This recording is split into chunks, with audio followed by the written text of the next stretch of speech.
Primary school में KG 1-2 पढ़ाने के लिए शिक्षकों की एंट्री हो रही थी, तो बहुत सारे महिलाएं जो अपना घर चलाती थीं, वे शिक्षक बनने के लिए वहाँ पर पहुँच गईं। जो परीक्षा लेने वाले थे, शिक्षकों को सिलेक्शन करने वाले लोग थे, उन्होंने जैसे ही उनकी मार्कशीट देखी तो पहली बात तय कर दी कि B.Ed करना कंपलसरी है। प्राइमरी स्कूल है, लोअर KG पढ़ाना है, अपर KG पढ़ाना है। क्या पढ़ाते हैं लोअर KG में? A for apple, B for ball, C for cat, D for doll. अब ABCD पढ़ाना है। वो ABCD पढ़ाने के लिए जो सिलेक्शन कमेटी थी, उसने शिक्षकों की अनिवार्य योग्यता तय करी कि इसका B.Ed होना टू बी मस्ट कंपलसरी। अब जो महिलाएं बहुत सारी थीं, सोचा था कि मोहल्ले में स्कूल है, मोहल्ले में स्कूल है, हम भी मोहल्ले के हैं, प्रिंसिपल हमको पहचानते हैं, मैनेजमेंट भी हमको पहचानता है, हमारा सिलेक्शन तो हो ही जाएगा। तो बहुत सारी महिलाएं 25, 50, 75 पहुंच गई।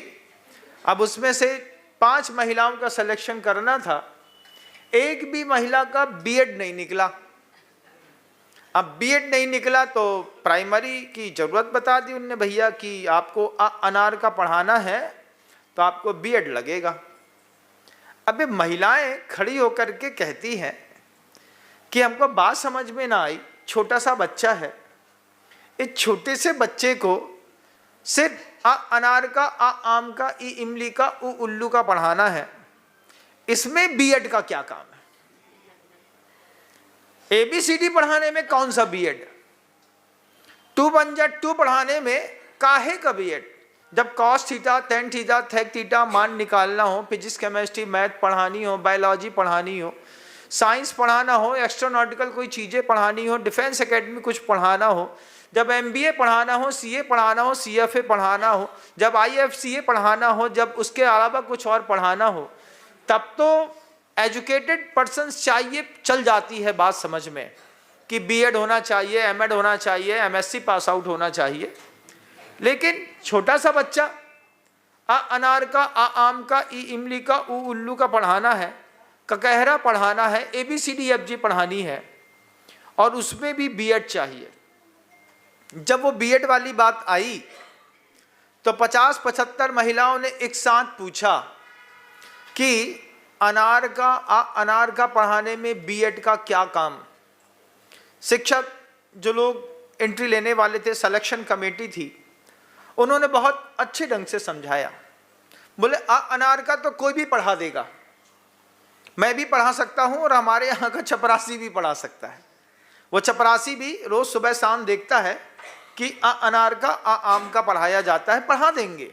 लेकिन जब बच्चा अनार का बार बार पूछेगा तो जिसको मनोविज्ञान नहीं आता है, वो व्यक्ति फ्रस्ट्रेट हो जाएगा। फ्रस्ट्रेट हो जाने पर छोटे बच्चे के ऊपर हाथ उठाया जा सकता है। फ्रस्ट्रेट होने पर मान लीजिए महिलाएं हैं, अब एक ही बच्चा रोज पूछ रहा है, बार बार पूछ रहा है, टीचर मैम, मिस, ये क्या कहते हैं? बेटा अनार का। क्या कहते हैं? अनार का। 10 बार 20 बार पूछ ले तो फिर क्या करेगा?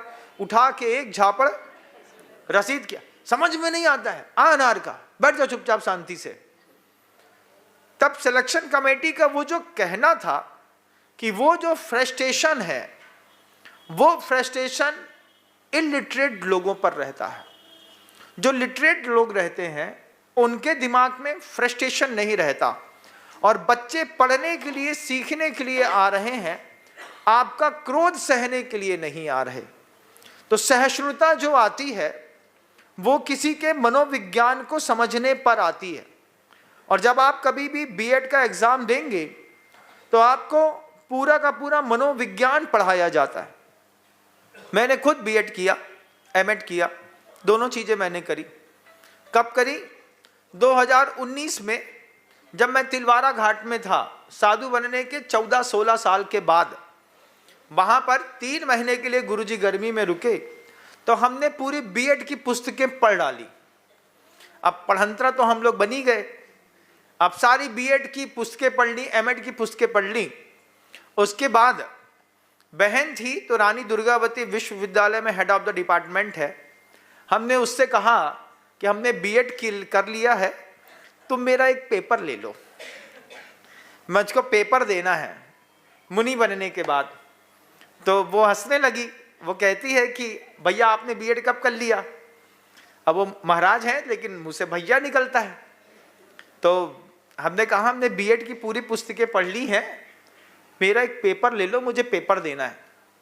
फिर मैंने चला करके एक एग्ज़ाम दिया, उस एग्ज़ाम में 91% मैं पास आउट हो गया।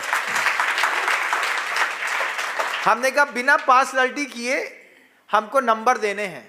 वैसे मैं मानता हूं कि मैं 3rd डिवीज़न फेलियर हूं, लेकिन अगर मान लो जो भी मिलता हो, क्योंकि उस समय के पढ़ाई में और आज की पढ़ाई में अंतर है, बहुत मनोयोग से मैंने पूरा पेपर लिखा। उनने भी एक अच्छे शिक्षक का दायित्व निभाया और जैसा एग्जामिनर्स एग्ज़ाम लेते हैं वैसे ही एग्ज़ाम लिया। मैंने एग्ज़ाम दिया, 91 नंबर मिले और एक नंबर किसी बात पे कट रहा था, तो मैंने कहा कोई बात नहीं, 90 फिर भी बहुत बड़ी चीज़ होती है।